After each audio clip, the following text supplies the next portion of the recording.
คนเก่าฝากต้องลืมไกลให้เห็นแล้วต้องลงไหลสวยงามจับใจแทนน้อเมืองลาวงามแท้หวยงามล้ำเสเหมือนมนต์เสน่ห์อาจเย็นซื่นใจธรรมชาติอันพาแต่ไม่แต่เหนือลงใต้หาใสเทียบพันงามแท้วัฒนธรรมแต่ดึกดำบรรพ์สืบทอดกันมาเอกลักษณ์เสน่ห์ภาษายิ่งลาวทั่วหน้าสิ่งเก่าของเวียงแพงามน้ำใจไมตรีสงบสุขีสิ้นภัยหูขาดงามโบราณสถานหมู่เสื้ออาหารวิลาโซนลาว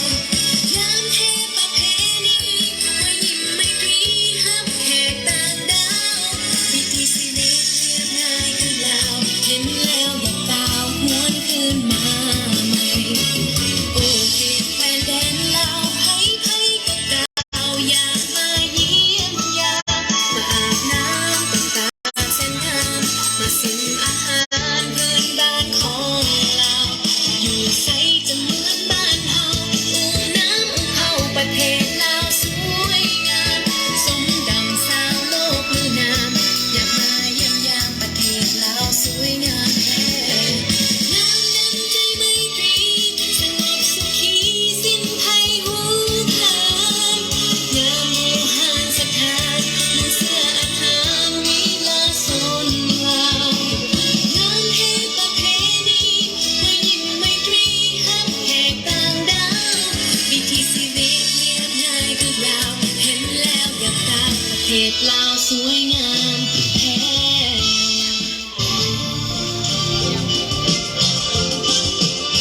ที่ผ่านไปแมนบทก่อนของน้องหน่อยมัธยมเนาะสำหรับบทนี้แมนพวกเฮาบ่ทันได้แสดงอยู่ไสมาก่อนพวกเฮาแต่งเพื่อ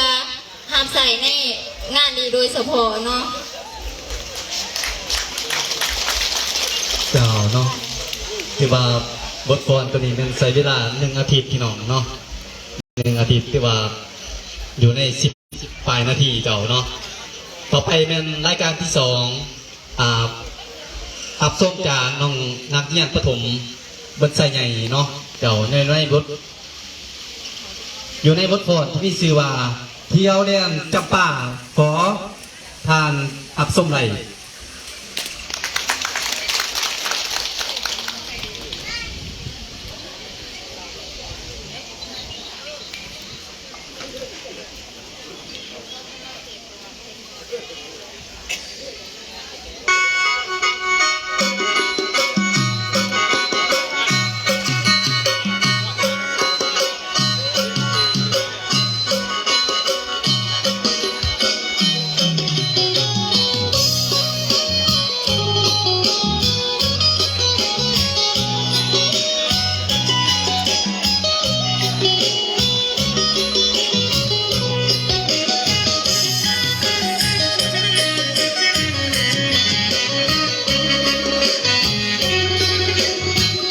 เที่ยวเดินจำปามวนแท่ละนาวัดแต่ฮือสาซื้อดังกองไก่เฝ้าข่าวสาวงามก่อนเขาถึงแดนไตตาท่านงามหลายเมืองที่ใดมาเห็น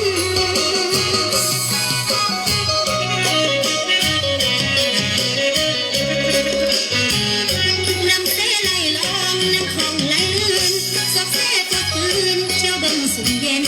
มีเทพมียายป่าภาษาโดดเด่นจะเลือกไว้เป็นมรดกล้ำค่า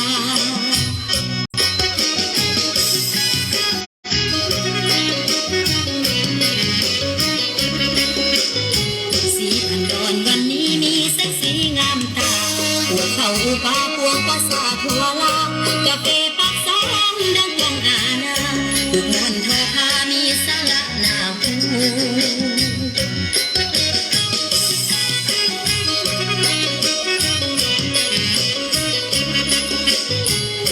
ลำสีทันดอนกับเสียงแคนเล่นตะละเลตำนานเก่าแก่แห่ภาษาตัดกูเก่าเหนียวจำแจวปากกะเก่าพักอีกูต้อนรับเข้าสู่แผ่นดินปูกำมัดทา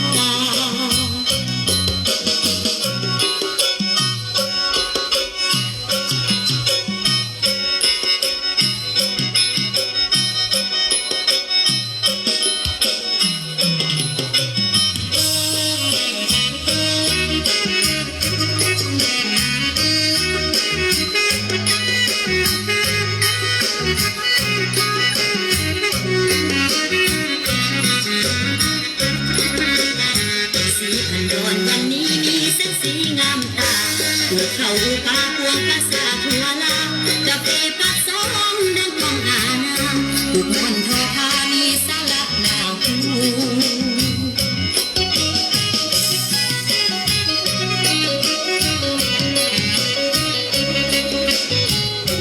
ลำสีพันดอนกับเสียงแคนเล่นตะละเล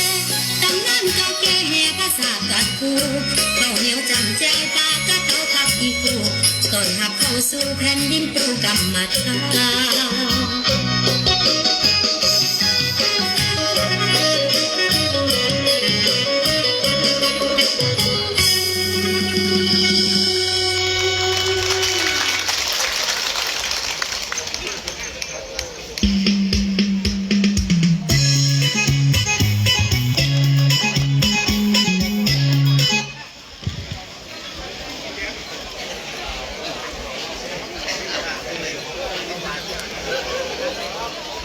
เจ้าเนาะที่ผ่านไปกาแมน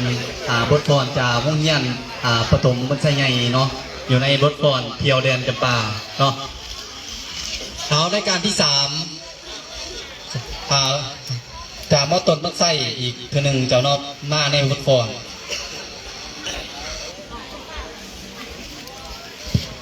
รายการที่3แมนเฮาจะมาใน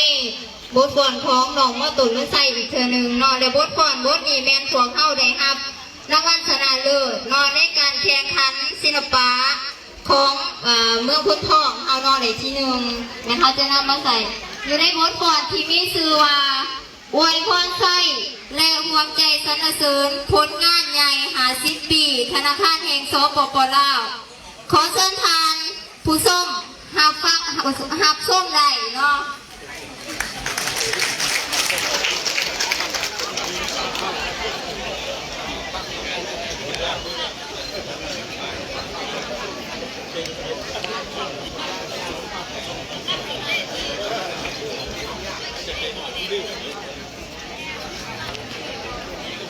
มีคนมา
เคียงข้างตลอดไป ค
สิ้นสุดลงเพียงเท่านี้เนาะผิดพลาดประการใด